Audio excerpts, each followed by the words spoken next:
Hello everyone and welcome to Pathfinder Kingmaker. We are ready for a new game. I've been wanting to give this a try for a long time, so here we go. We're going to start with the main story since we haven't played this before. So, let's do this. Select the difficulty. Normal damage you suffer from enemies and traps is reduced by 20. Enemies inflict reduced there. Okay, I'll just do normal. Critical hits.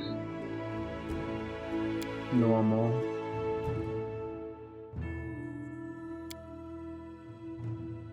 Oh. What's death for? With this option enabled, your character and companions will not die suffering a deadly injury and will instead receive a death score condition. If they suffer a deadly injury while under the effects of that condition, then they will die. If your main character dies, the game is over. Certain conditions and effects can kill a character without triggering death score.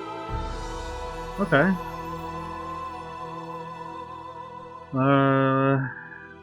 Dead companions ride after combat. This option switched on neither your character nor your companions will ever die from any damage or effect. They will only become unconscious will rise after. No, I don't want to turn that on. I want to make it normal. Auto level up. Toggle automatic leveling up for party members when on. Gaining levels happen automatically, and you can monitor how the hero's skill and abilities develop. You can turn off automatic leveling up with any companion, but then you'll have to manage their development for the remainder of the game. I'll manage it all. Okay, so let's do this. Okay. So do we want to go with one of their characters? So let's see who they have. Jamal's a cleric, Jamal's a sorcerer, Yelene's a ranger, Malaku's a paladin. I'll create a new character. Create a champion from scratch. Choose a race, class, gender, and alignment. Customize their appearance and finally choose their abilities, skills, and feats. Yeah, we'll definitely do that. Wow, the artwork on this is amazing. So, we need a portrait.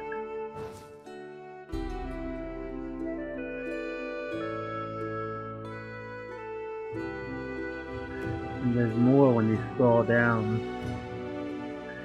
Yeah, I think I'm gonna go with this one. This one looks pretty cool.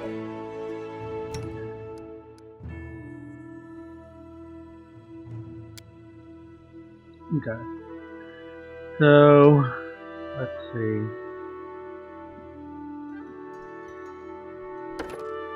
I think we'll be a half-elf. Keen senses, elven immunity, which are... does it tell us? Adaptability.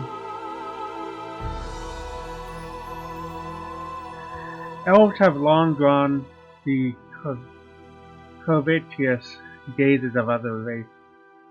Covetous.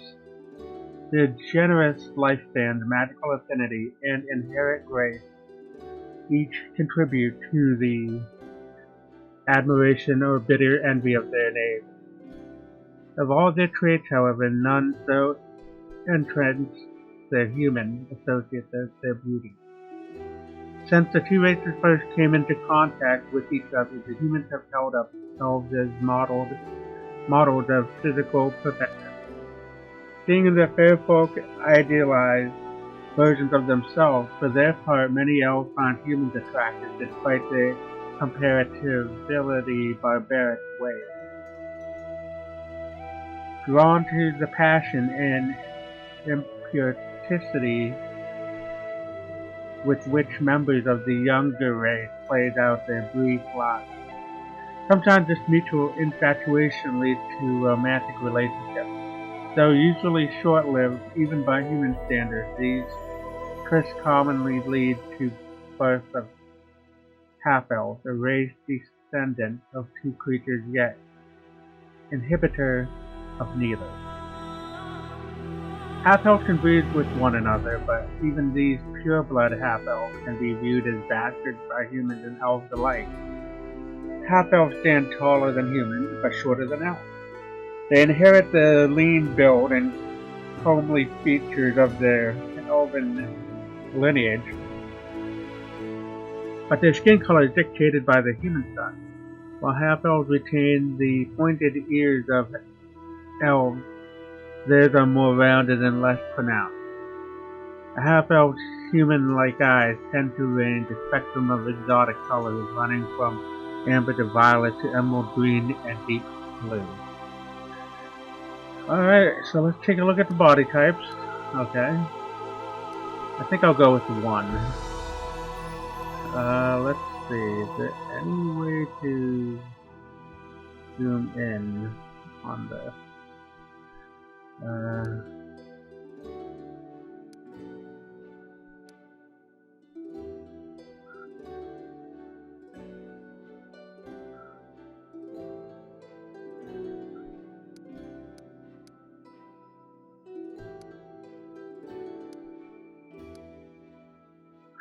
I think I'll go with this. Yeah, I think I'll definitely go with this one right here. In tone, I will make about a 3rd.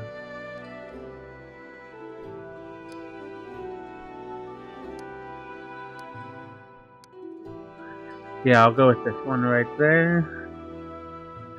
Hairstyle.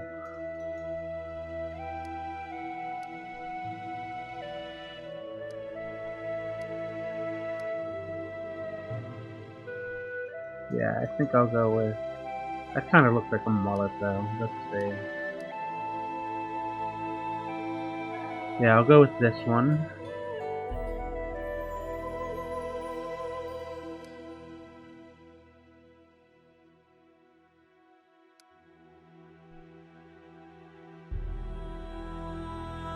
With black hair color. Yeah, there we go.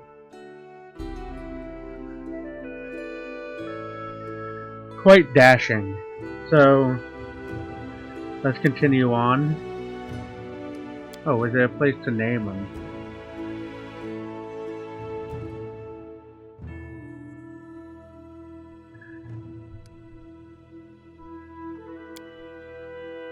Okay, so class, what would I like to be? Pick your character's class. Classes give a host of bonuses and allow characters to take actions they otherwise did not, such as casting spells or changing shapes.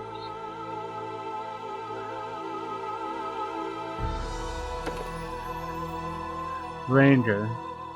Rangers are deft skirmishers either in melee or at range. Capable of skillfully dancing in and out of battle, their abilities allow them to deal significant harm to specific types of foes. The skills are valuable against all manners of enemies. So there's a ranger, a freebooter. A freebooter is a natural leader, a pirate who works well with a variety of people and in a variety of roles. First, specialized combat tactics help organize and direct the crew, and freebooters, not boaters, what am I reading? Freebooters' talents are in high demand.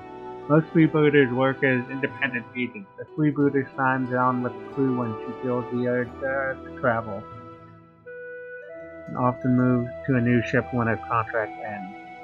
Flame Warden emulates the blazing phoenix. Flame Warden sweeps through the world like a selective forest fire, burning away corruption, evil, and those who cling to decay.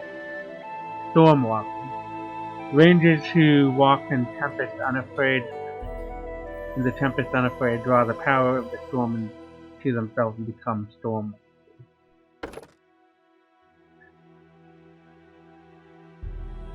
I think I'll do Ranger. But let's see what's Rogue, though. Rogues excel at moving about unseen and catching foes unawares, tend to avoid head-to-head combat. Their varied skills and abilities allow them to be highly versatile, with great variations in expertise existing between different rogues. Most, however, excel in overcoming hindrances of all types. From unlocking doors and disarming traps to outputting magical hazards and conning dull-witted opponents.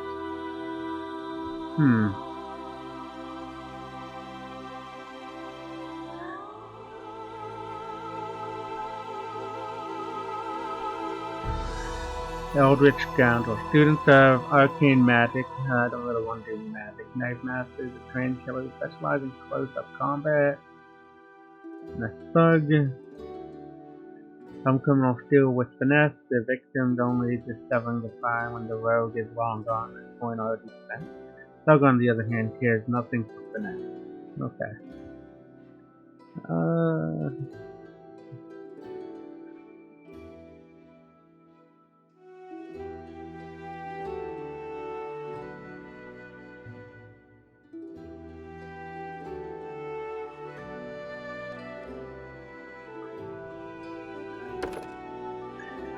Bard's capability confound their foes while inspiring their allies to ever greater daring.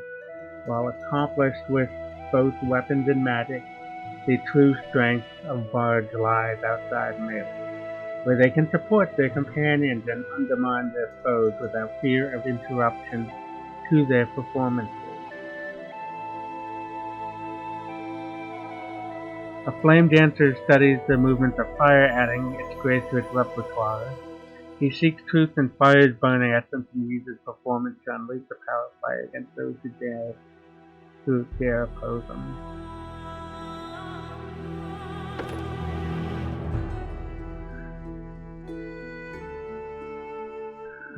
Let's see. Yeah, I think I'll go with the Ranger. Just plain Ranger for the first places. So I can do 2 secondary colors. I'll choose red and no, green. And there we go. That will be good.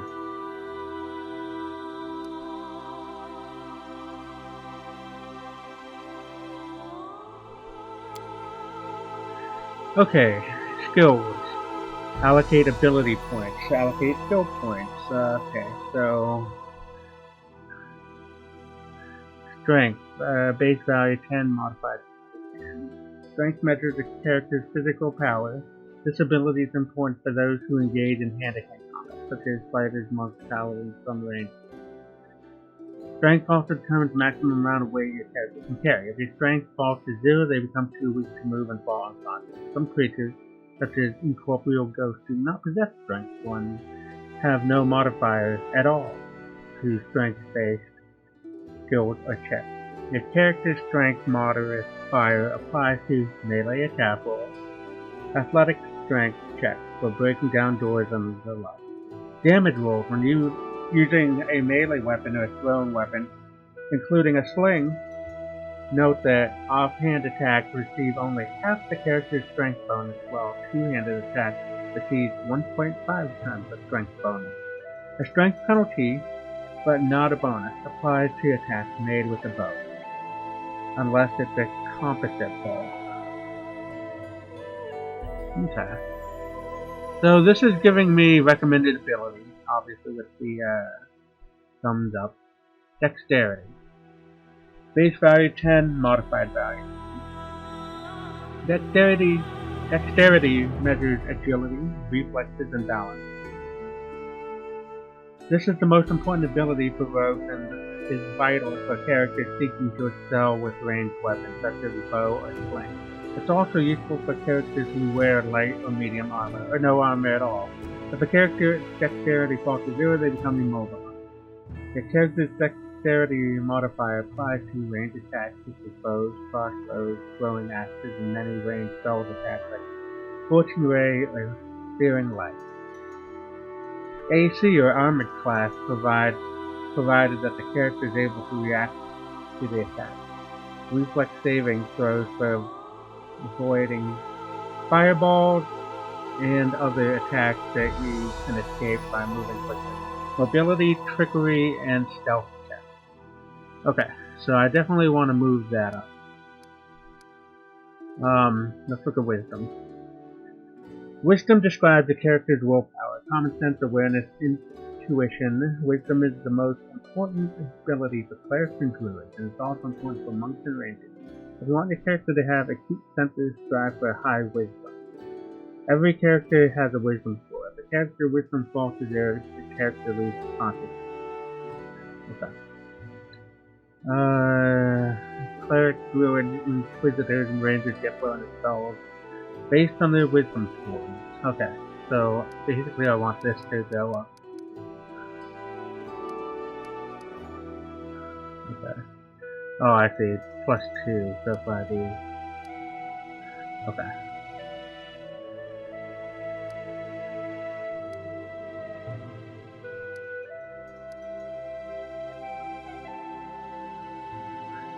Constitution represents your character's health and stamina. Increases the character's hit points and abilities important for all classes.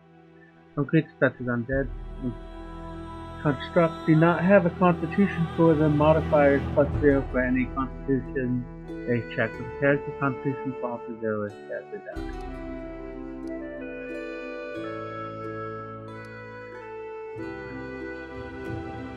Intelligence. Intelligence determines how well a character learns and reads. Ability is important for wizards because it affects their spell casting ability in many ways. Okay, so it's mainly just for wizards. So, charisma. Charisma affects their character's personality, personal magnetism, and their ability to lead in their appearance. It's the most important ability for paladins, sorcerers, and barders. It's also important for clerics since it affects their ability to channel energy. For undead creatures, charisma is a measure of their unnatural life. Every creature has a charisma score. If a character's charisma score falls to 0, the character dies. Okay, so this isn't really needed, but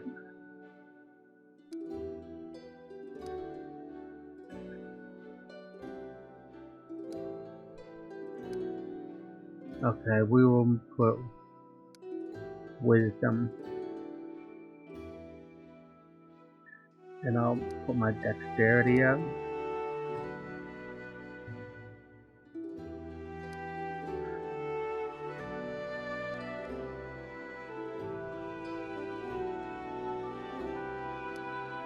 There we go. I think that would be good. Okay. Allocate skill points. Athletics. Each class has a number of favorite skills, called class skills. It's easy for a character to become more proficient in these skills as they represent part of his professional training and constant practice. You gain a +3 bonus on all these class skills that put your rank into. If you have more than one class in both classes grant you a skill bonuses, these bonuses do not stack. Stealth. I'm definitely doing stealth.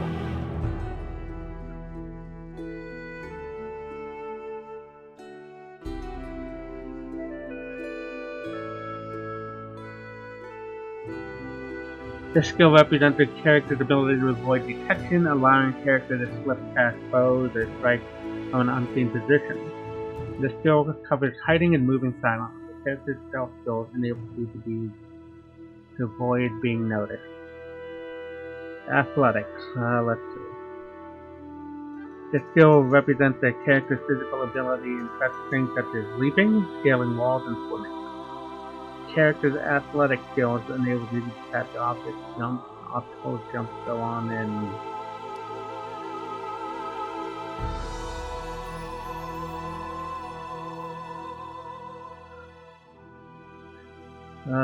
knowledge world.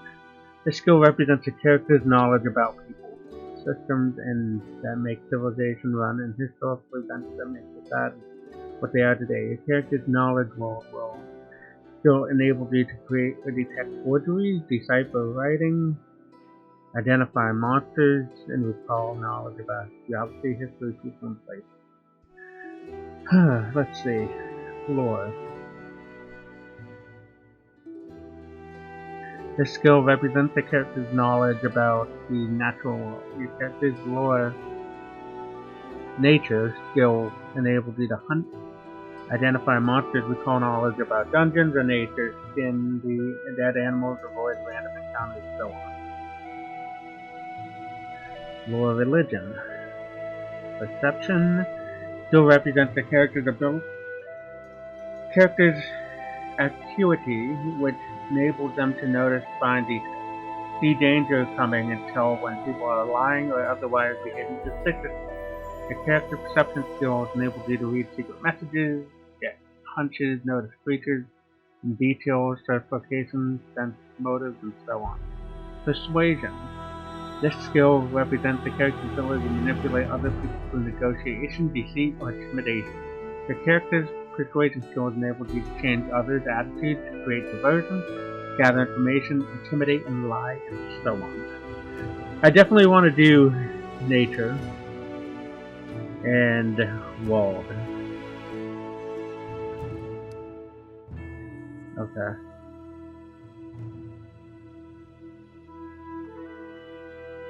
I think that's good.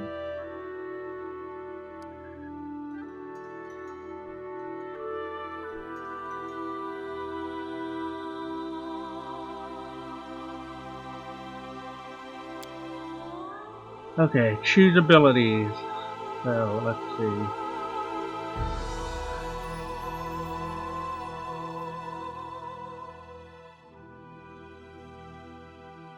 Okay.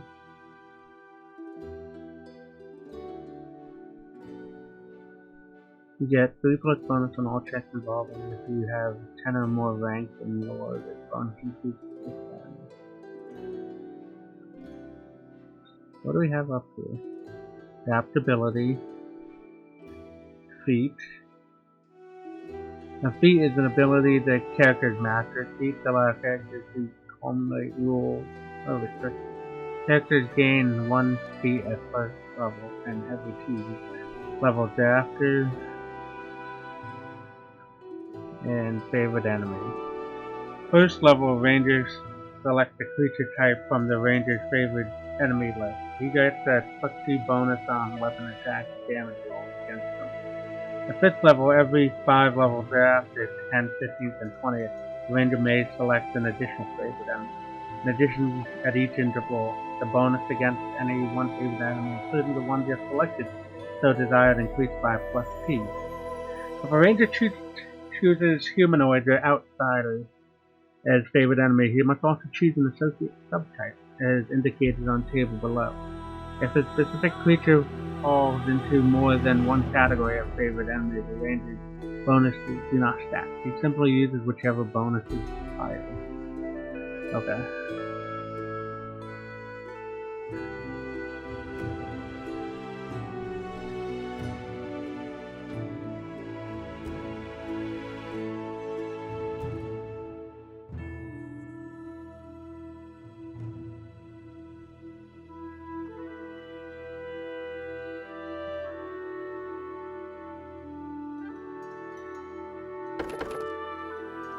Oops, hold on, let me go back.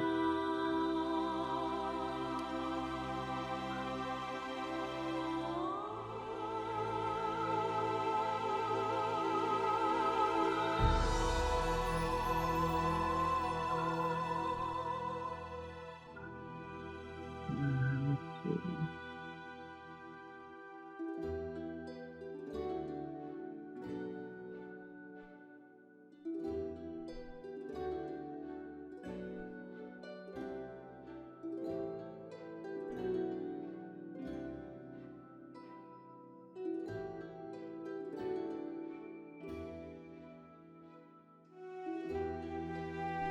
Okay. So I'm gonna go with point blank shot. And then favorite enemy is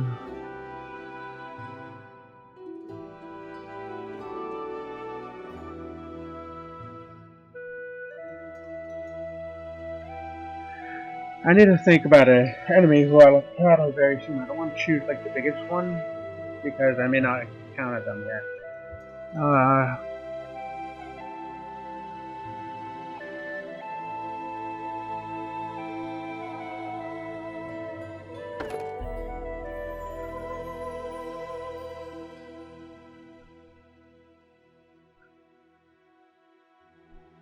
She's undead.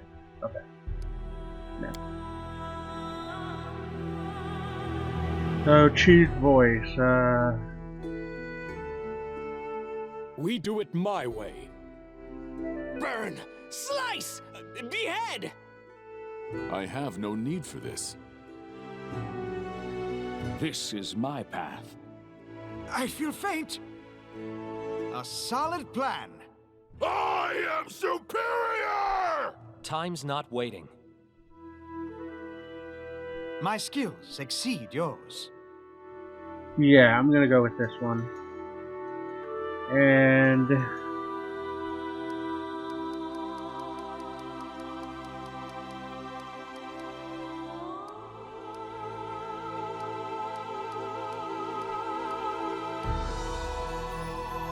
well,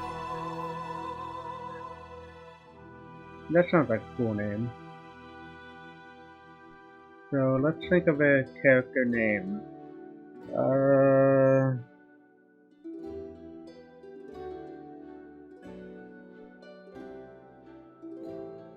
Let's see.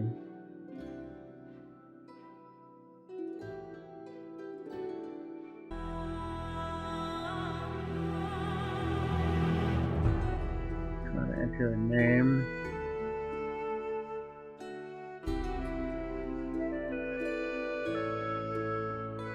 There we go.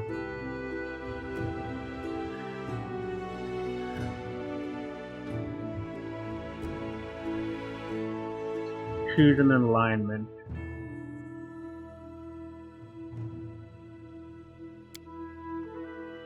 Neutral good, chaotic good, lawful good, lawful neutral, chaotic neutral, chaotic evil, neutral good.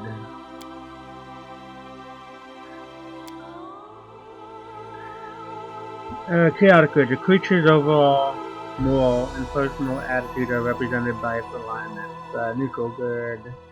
Good characters protect innocent life, evil characters debase or destroy it, whether for fun or profit. Lawful characters tell the truth, keep their word, respect authority, honor traditions, and judge those who fall short on their duty. Chaotic characters follow their conscience, resent being told what to do, favor new ideas over traditions, keep their promises only if they feel like it. I think I'll be lawful good. I think I'll do that.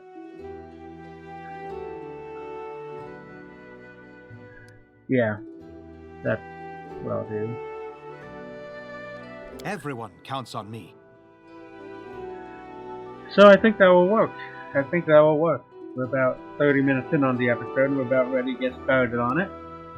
So, let's go.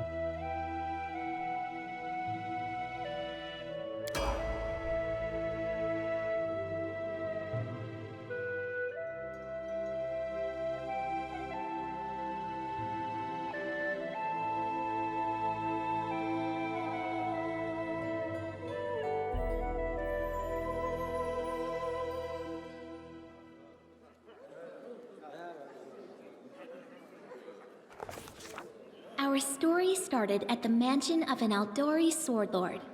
Drawn by the promise of a most dangerous task and a commensurately huge reward, heroes of all stripes gathered here.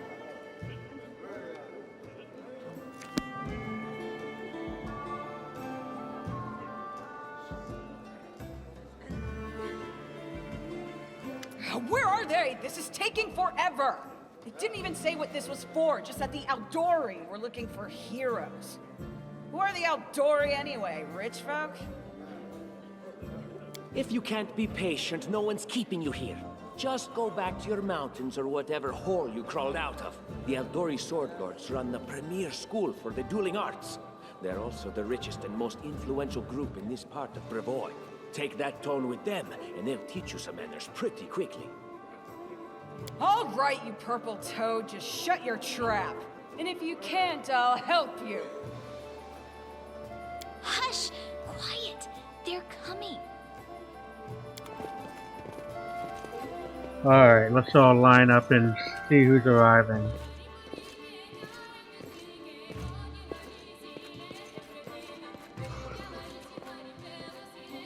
Greetings, everyone. I am Sword Lord Jamandi Aldori, and this is Lord Mayor Yosef Selimius of Restov. Welcome to my mansion. We thank you from the bottom of our hearts for responding to our call. You may be few, but that's unavoidable. We need only the best of the best for this task. And I see true heroes before me, strong and fearless, exactly what Restov needs. Thank you, Lord Mayor. Now, to the point. South of here, just beyond Brevoy's border, lies a region known as the Stolen Lands. This is disputed territory, and while it's long been claimed by nearby states, it's never been truly taken. I won't bore you with the legal technicalities. Suffice to say that anyone with enough courage and power to seize the Stolen Lands and name themselves Baron or Baroness, claiming dominion, well, none of the neighboring states would be able to challenge it. Of course, Restov would be first to recognize the legitimacy of this new state, as well as the noble title of its founder. Unfortunately, one serious obstacle stands between you and this title. A gang of bandits holds sway in the Stolen Lands. Their chief, who they call the Stag Lord, considers himself the rightful owner of these lands, and no one has yet been able to challenge his power. Bring me his head, and you'll be able to return to the Stolen Lands as their legal ruler. Any questions? Yeah. It seems like there's a bunch of us, so who exactly will receive the Baron's title? I will, of course. I'm the leader of this team, after all. Don't worry, though. I'll make it worth your while to help me. We haven't yet begun, and you already speak of divvying rewards. What makes you think we'll even succeed? There's little point arguing over who gains the title when we'll most likely lose our lives there. If I may please answer the question. She takes a long pause, waiting for voices to die down as everyone directs their attention towards her. We believe you're all equally deserving of a noble title. Over the course of your expedition, it will be up to you as a team to decide which of you is best suited to rule.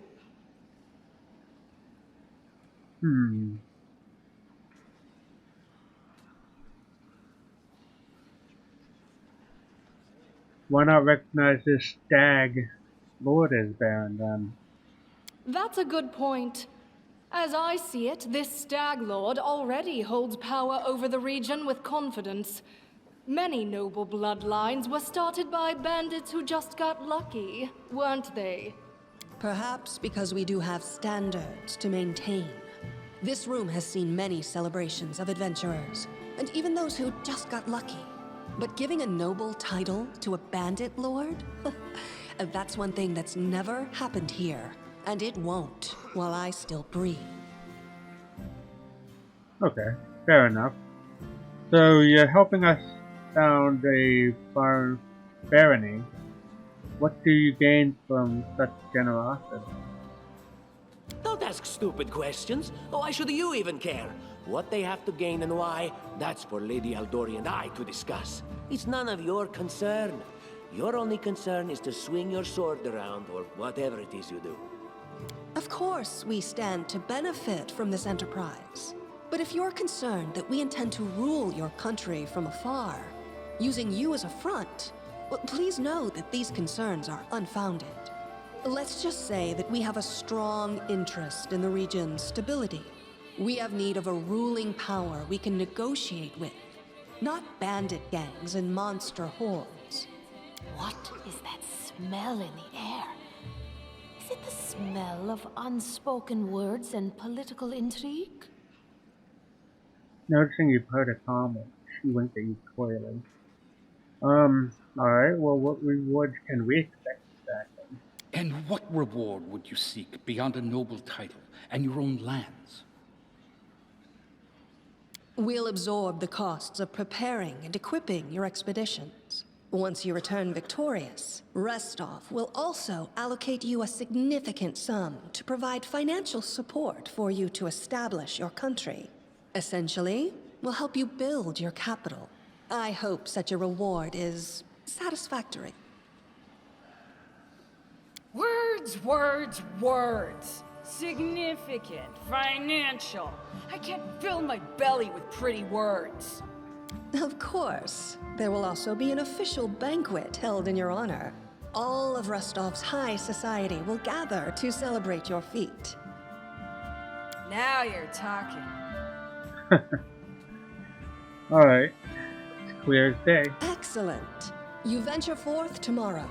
For now, you can take some time to get to know one another better. Or you can head straight to your guest rooms to get some rest. You'll find we've already prepared supplies for you there. And thank you again for agreeing to take part in this expedition. I wish you luck. Thank you again, with all my heart, for replying to this call. The flare in your eyes reveals your courage, the unshakable will that distinguishes true heroes. I look at you, O champions of Rostov, and doubt not for a second that you'll be victorious. So venture forth toward your feet. Go, and return in triumph. Alright. Hi, my name's Lindsay.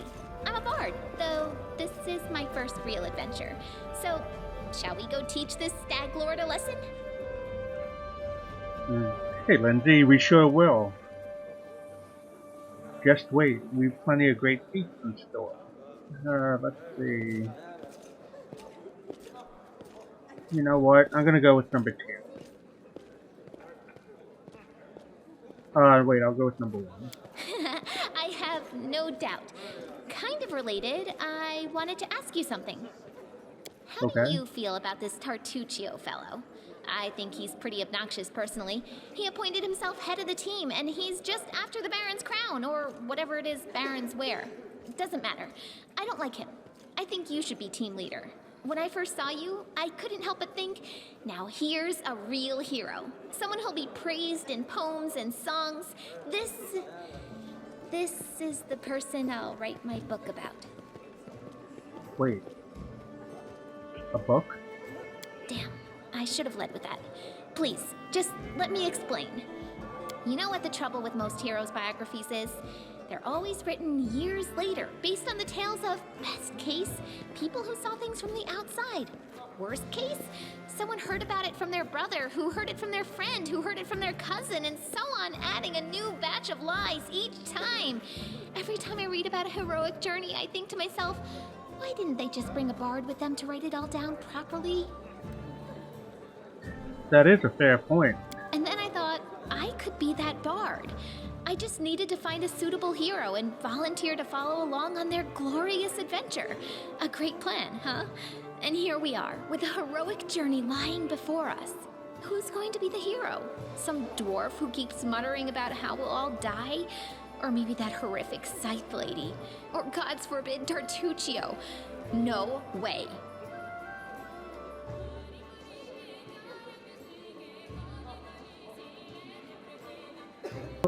You know what? I think I'll go with it. I think I'll go have her come along with me. Deal.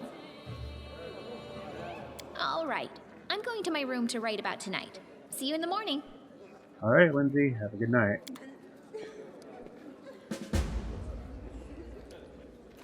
The first step on the road to glory. My full take this... Oh, okay. So, let's talk to some people. Click on the location you want to walk to and your character will start moving towards it. The location will be marked with the symbol. Location is inaccessible. The symbol will still appear in the nearest accessible location. I'll go ahead. Okay, cool. So...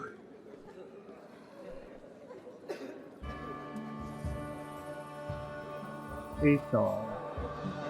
What game is Jumanji playing? I'm not used to feeling like a pawn. Artuccio. Tomorrow, our glorious journey begins. Are you ready? I hope so. I don't need layabouts on my team. And Mary. Finally, the idle talk's over. Can't wait to set out. Just simple bandits, we'll deal with them in no time.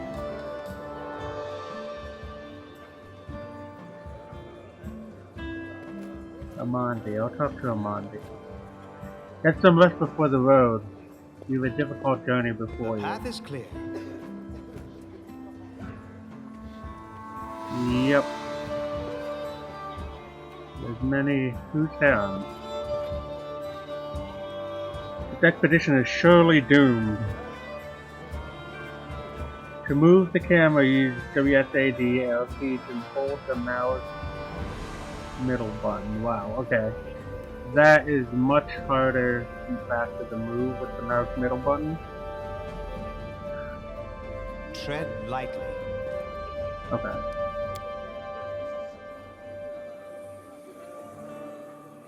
So it looks like some people are already leaving the hall.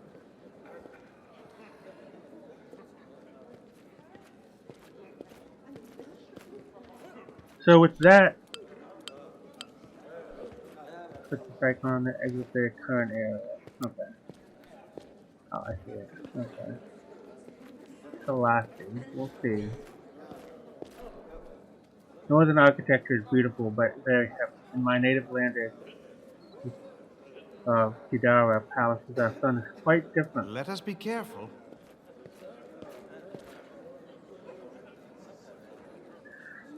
So with that, I think since we created the character, we shall